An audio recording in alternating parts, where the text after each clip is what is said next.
Hi and welcome to this video on brain wallets. This video will teach you how to go about memorizing your seed phrase. I go by the name of hash or hash maps data to value. You can find me at these on GitHub, Twitter, also on Reddit, the same name. After watching this video, you will 1. Have a better understanding of how crypto and how wallets work. 2. Perhaps see a bigger context around brain wallets. And 3. Be able to memorize your seed phrase. To avoid making this video too long, I will be doing the demos of me actually memorizing seed phrases in other videos.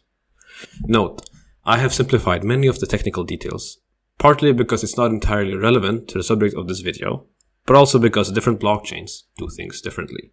So this presentation will have a big focus on Aggregate, my favorite blockchain, the one I'm most involved in. Finally, note that I will be using crypto and blockchain, these two terms, interchangeably, though some might argue that there's a difference. First of all, what's a wallet? In traditional finance, you go to a bank and you open up an account with them. You transfer your money into that account from a different bank. To access it digitally, you have to log into the bank's website using the credentials or means of authentication they have provided for you. They gatekeep your money and your access into this greater financial network of banks. Crypto, things work a little bit differently, or much differently. There is not really one authority gatekeeping anything. Instead, there's a network of computers all maintaining a financial ledger. And assuming that the network is decentralized, there's nothing stopping you from joining in. What is a distributed ledger? A ledger is a record of financial activity. In this case, we're talking specifically about a distributed ledger, which is the idea that there's a ledger that is shared in a distributed network of computers. And they're all maintaining the same ledger, or trying to, right? And so assume that, for simplicity, that the ledger is a long list of accounts, and associated with each account is 1, a public balance, 2, a public address through which you can can address transactions, and 3, there's a secret private key which you use to sign off on transactions from the account it is associated with. The ledger gets updated 1 block of transactions at a time. So if we want to make a transaction, we first construct it, like writing a check. We specify the sender, from which address, right? The receiver, which address are we sending it to? The amount we're sending. It could be the native token of the cryptocurrency. It could actually be some other token, like built on top of that specific blockchain. And then, of course, we sign it digitally. And yeah, so just to see here, right, it's quite similar to drafting a check, right? You specify it, you write all the stuff, and then you have to cash it in, right, at the bank. And you can also specify a transaction note, which is sort of like a memo here, where you can specify some kind of information that will get posted on the blockchain. This draft transaction gets compiled into a block of other draft transactions into a draft block. And when I say this is if you are running a node, a computer in this network, you are doing this. And then you add some metadata to this draft of transactions. Most notably, you're gonna be specifying what was the previous block of transactions, right? And so we create a chain of blocks, and hence the name blockchain, right? But everyone is doing, since everyone has their own draft block, right? Like people are all over the world trying to update this ledger, and the challenge is we can only accept one block, right? Add one page into this ledger that we're all sharing. Whose block should we accept then, right? And that's the question. Because there's no central authority orchestrating this whole thing. Instead, we have a so-called consensus mechanism, which specifies how we reach consensus as a network on which block, who gets to propose the block, who validates it, and so forth. And there are different types of mechanisms, so proof of work, proof of authority, proof of stake, different types of proof of stake. Most notably, Algorand has this, what's called the pure proof of stake. But it's not really important for this presentation. You just assume that this has been solved in some way. So how do we create the accounts then in the first place? So here's one way. Pick a number. Any number, well, you have to specify it within this huge range. 0 to 2 to the power of 264, which is the same as 2048 to the power of 24. So it might seem kind of random, but there's a reason for this. I'll come back to this number specifically. But yeah, it's a very, very big number. And you have to pick it randomly in this interval. Right? This is a huge number, to the order of, 3 to the power of, 3 times the power, yeah. You get the point, right? It's a huge, huge number. So you have your random number, which we can call a seed. It gets you use this in some cryptographic processes. And then you generate a public key, which corresponds to your address, and the private key, which you use for signing, right? And it's done in such a way that only to prove that you own an address and that you are allowed to send transactions from it. You sign it with your own private key, right? So this is how we create accounts.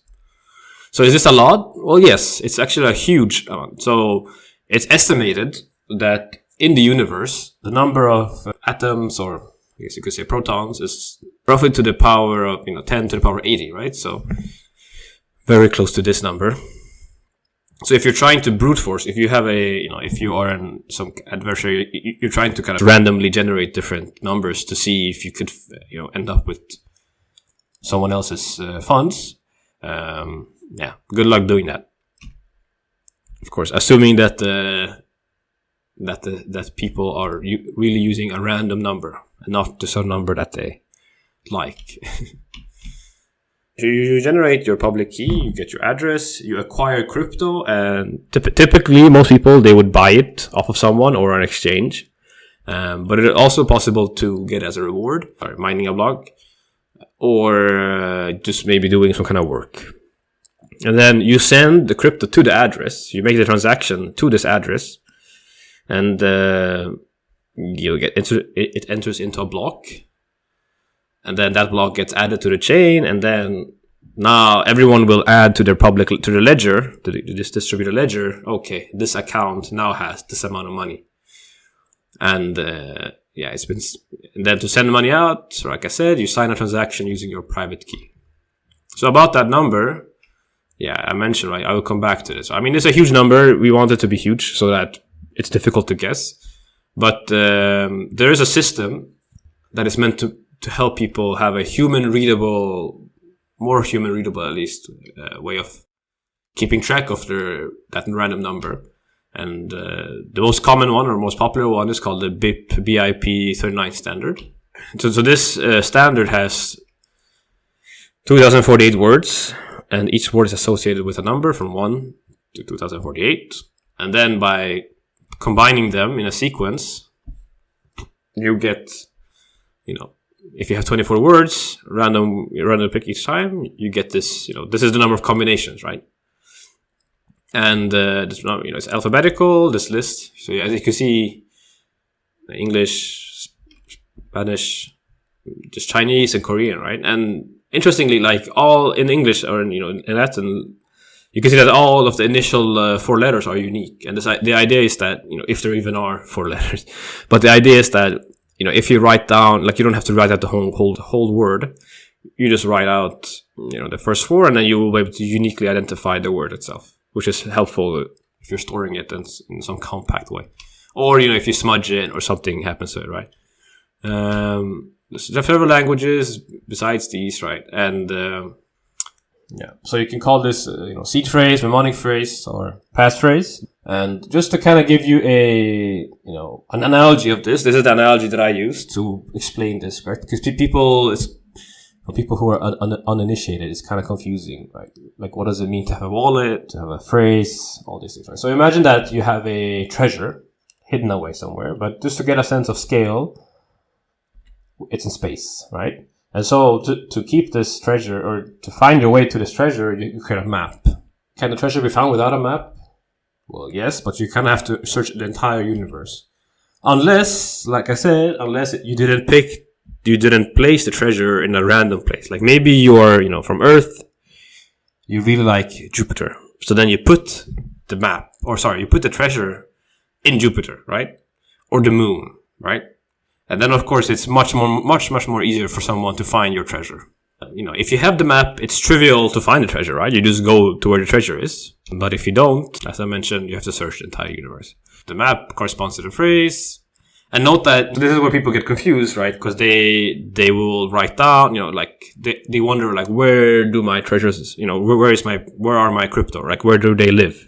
And they live stored in this collective memory of computers on the blockchain. And you can write down seed phrase. You can write it down, many different places, right? They're all going to point to the same place on the blockchain. If you have different wallet apps, you can, input the seed into the different wallet apps. They're all going to, point to the same place. It's the same as having multiple maps, right? You can make multiple maps. They're all going to point to the same treasure. And then you can store the maps in different places, right? Always one treasure. Even if the map is, you can put it in a safe, or you can dig a hole in your garden and hide it there, right? It doesn't matter. There's always just one treasure. And then why 24? I kind of talked about it already, but, some use 12 or 18 words. It's still a huge number, 12, this 2048 to the power of 12, but just to be safe, we go with 24.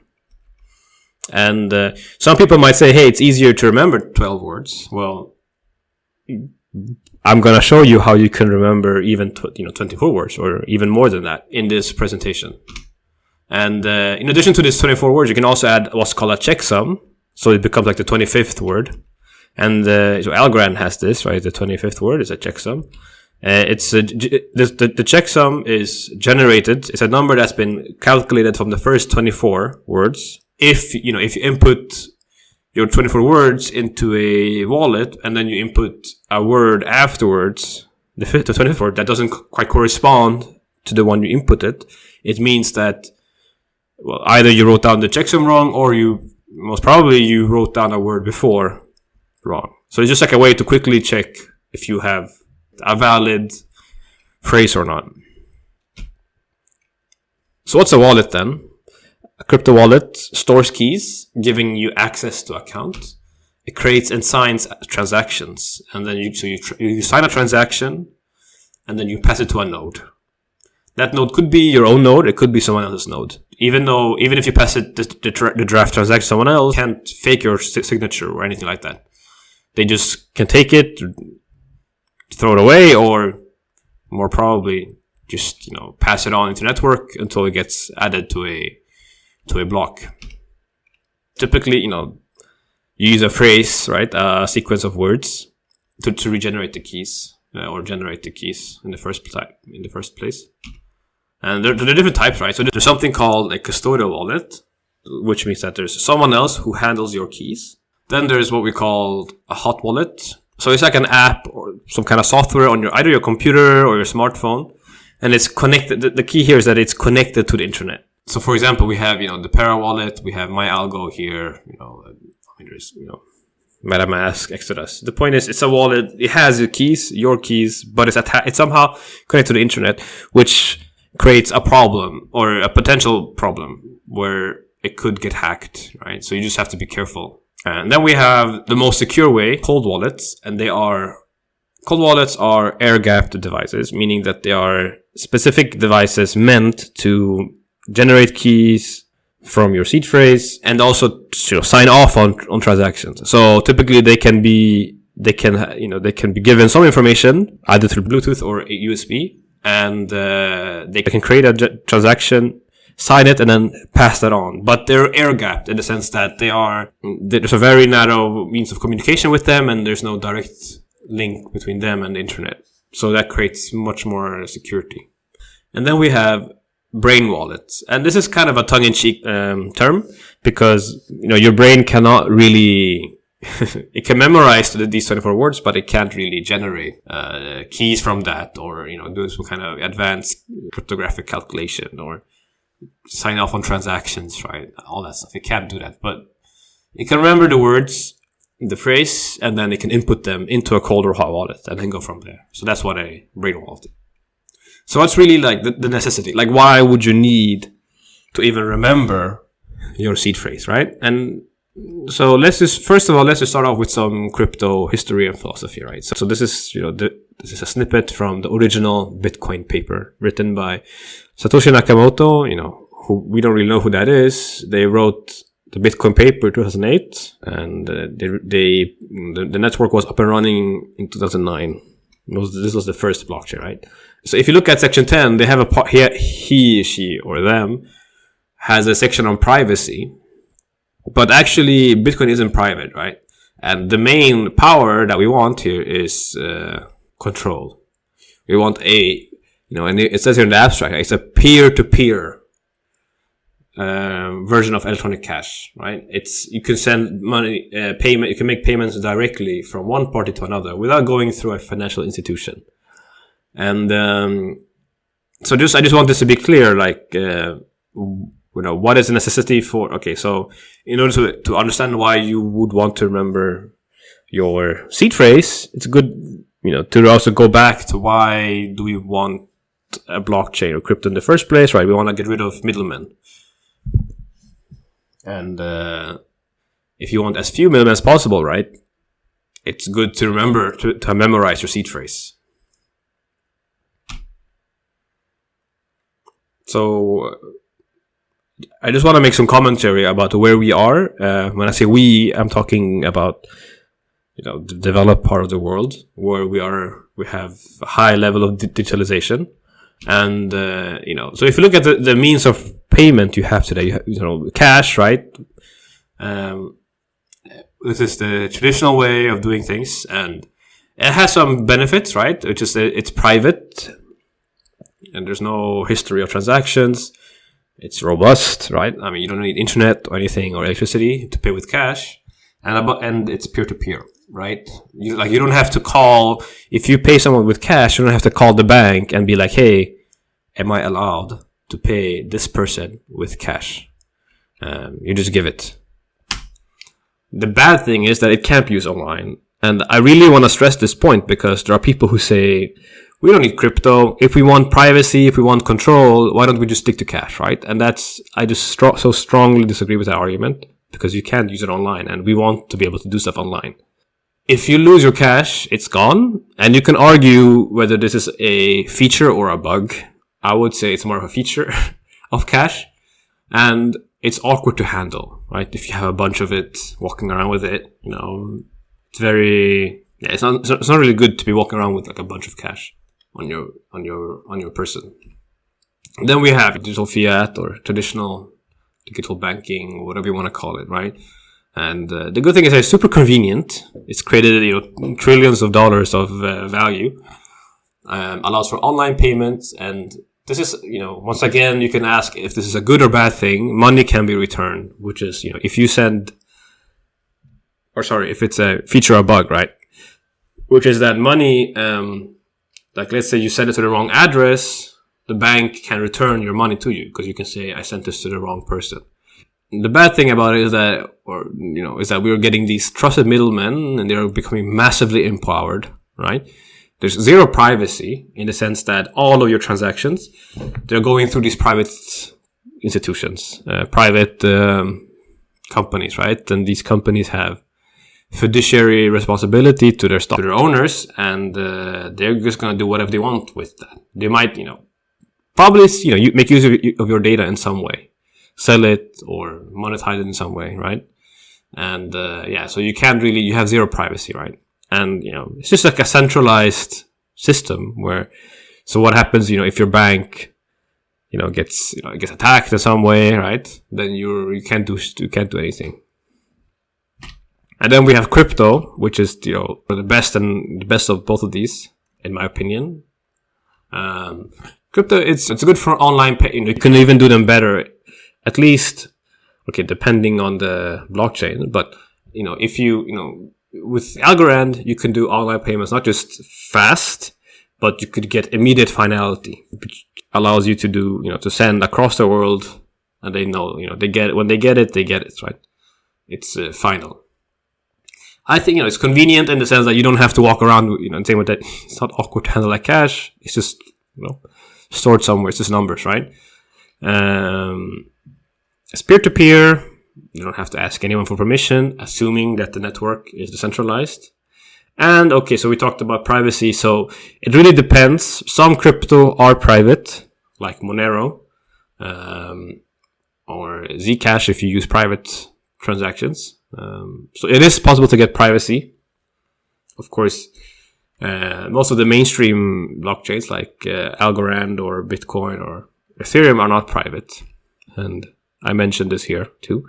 They're not private. Everyone can see them, can see the transactions that you make, and they can track everything. But at least you have control, right?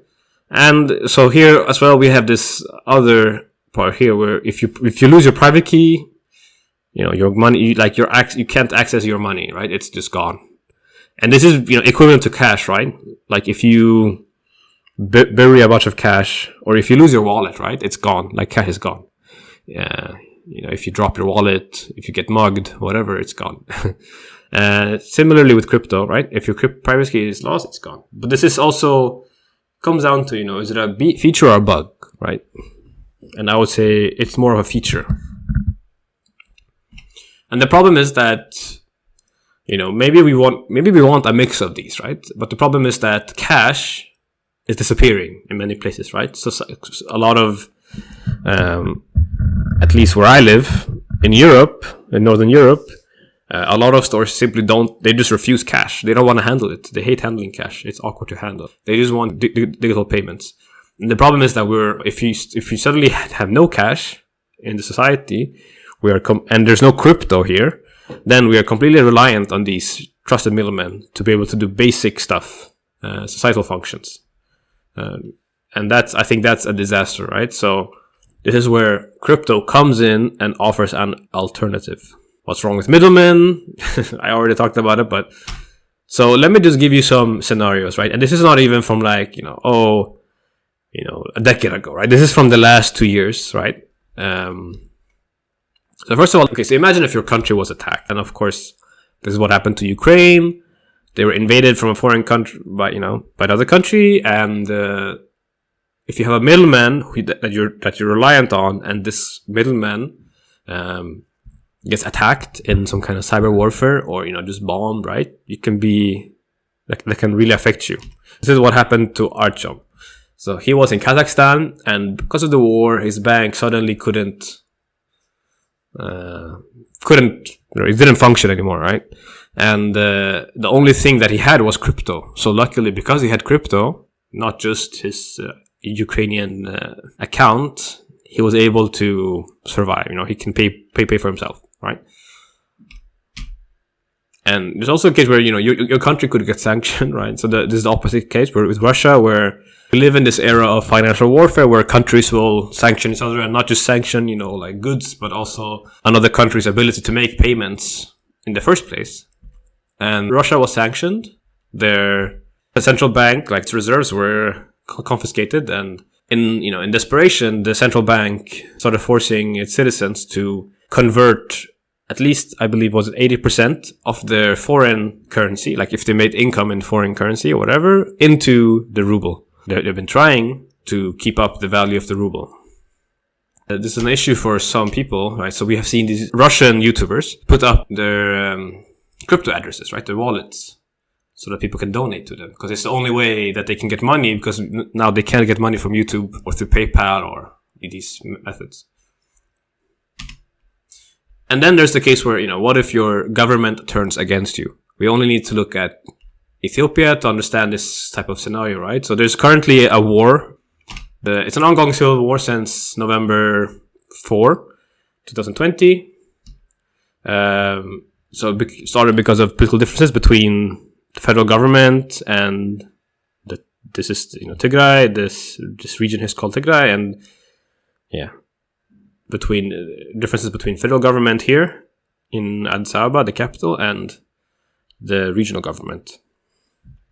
And there's a lot of history here that I won't go through. But when this war started, one of the things that the federal government did was they decided to block electricity, water, telecom, fuel, and even banking services to the people, like this entire region, right? And these people are still Ethiopian citizens, because this region hasn't, it's not an independent region, it's still a region of Ethiopia, but still the federal government sanctioned and its own citizens as a means of getting at their government or the people leading this region. And, so without electricity, telecom, whatever, you can't really do banking. But it's just, even if you are a bank in this region and you have people who have deposited money with them, because the mainframes are located in Addis Ababa over here, the people can't access those funds, right? So it's a very unfortunate situation. And there's part of this war, right? There's like 2 million internally displaced people. There's been mass looting as soldiers have come from the different directions, including from the north. We've seen ethnic cleansing, right? So people have been driven away from their lands, and sometimes we've even seen through satellite images that entire towns have been burnt down, have been cleared out to make it as if no one was there in the first place, right? And there's a lot to be said there for what blockchain can do to help in these kind of situations, to help people get back their property or their assets, at least keep track in a decentralized, public, auditable way of who owned what, right?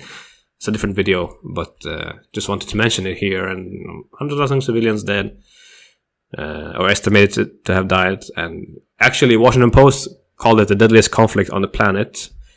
I'm not sure if this is still true with the war in Ukraine, but at least it has been one of in the last 2 years, at some point, the deadliest conflict on the planet.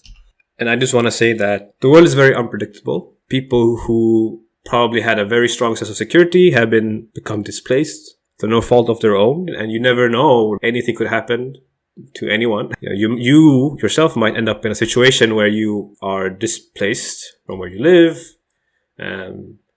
dispossessed of your possessions. Maybe you at some point have to flee with only the clothes on your back, right? And as I mentioned with Artyom, like what if your bank or whatever gets taken down, or you can't use traditional, TradFi assets, right? So in this case, crypto is the only thing that you can rely on, I would say. So long as you have funds on a decentralized network, not just decentralized in the sense of, if it's proof of stake, right? We can talk about the decentralization of stake, or, for proof of work, we can talk about the decentralization of hash power, geographical decentralization, all kinds of decentralization, right? Crypto is, especially if you're a refugee, like the only way you can engage, or maybe not the only way, but the primary refugee native way of having digital assets. And so crypto for me is really about human rights. And I'm not just saying that, but actually there's an Article 17 in the Universal Declaration of Human Rights says that everyone has the right to own property alone as well as in association with others, and no one shall be arbitrarily deprived of his or her property. So if you care about your rights, right, brain wallets are no-brainers. No pun intended, but or actually pun intended. But if you care about having, if you just care, then you should memorize your wallet. And it's just good. You never know what's going to happen. Especially once you start having significant amount of your net worth in crypto. Doesn't mean that you shouldn't write it down, but just in case. So then the question is, how do you remember all these words, right? 24 words. It's so much. The method we're going to use is called the method of, I call it low-key. I don't know, maybe it's pronounced low-si. I don't really know. If someone knows how to pronounce this, please tell me. And it goes back to ancient times. Method of low-key, it comes from locality, or the other way around. Locality comes from this word low-si. And it goes back at least 2,000 years. Actually, it is a typo. It should be 2,500 years. Maybe it goes back even further. And if you look at where it's been mentioned, so there are these 3 treatises on rhetorics, right, from the Roman era. And one is by Quintilian, seen here. Another is Cicero, seen here. And there's this anonymous work. So the challenge for these people, because these people were concerned about holding speeches, convincing people, right, making arguments in a time where papers or tablets, PowerPoint was not invented. You had to speak for hours on end and just off the top of your head. And they tell the story of Simonides of Chios, or Chios, Chios, I would say, and a Greek. And so let me tell you about the story of Simonides. So he lived actually 2,500 years ago. And so he was a poet, and one day he was at a banquet, right? So he, as a poet, he would go to different patrons and he would, kind of wax lyrically, make poetry and speak up, right, at banquets, just as a form of entertainment. And when he was at this specific banquet, some servants came up to him and said, "There are 2 messengers outside who wish to speak to you." So he said, "Okay." And he went out. And while he was outside, the roof collapsed in on itself. And when it collapsed, it buried everyone inside, sadly killing them and leaving their bodies unidentifiable. It was important for the families that they could bury their loved one. And so Simonides was called in, and he was able to somehow go back through his memory and identify or remember where everyone was sitting in this banquet. He had this incredible realization that what if, okay, so there's something about the way the brain remembers space. Like, what if you could make use of this to remember stuff? So just to kind of give an example of this, why don't you close your eyes? Close them. And while your eyes are closed, in your mind's eye, try to think of, or try to explore your childhood home.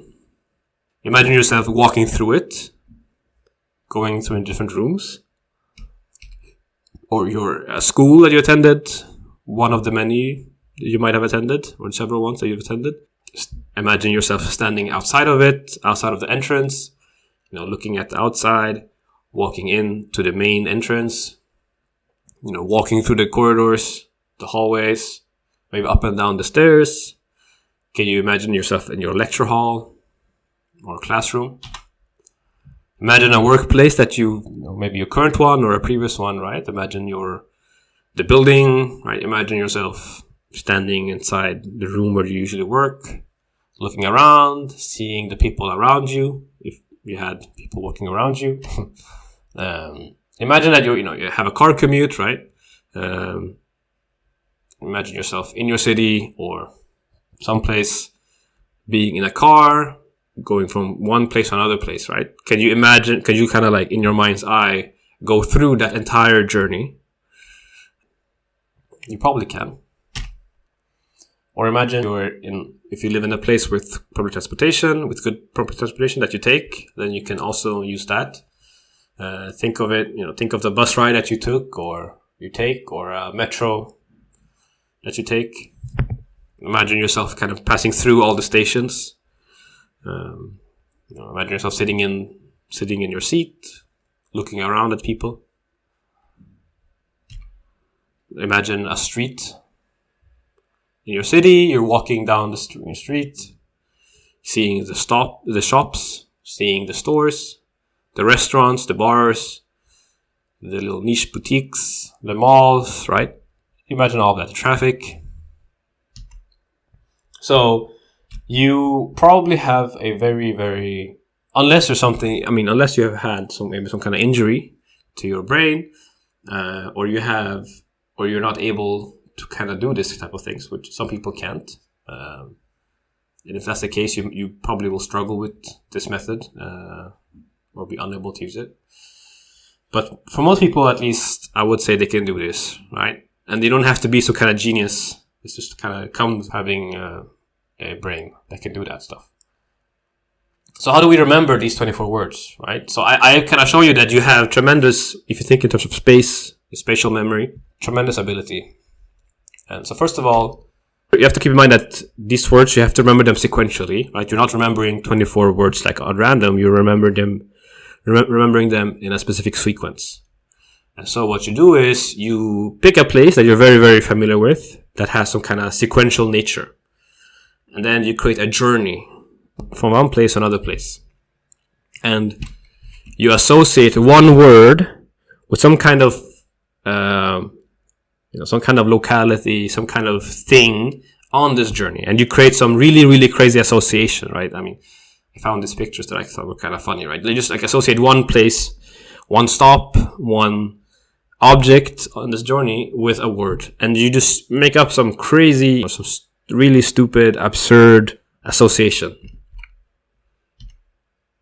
And then once you've done this, you will find that actually, like, you're able to, you're able to remember more than what you thought you could.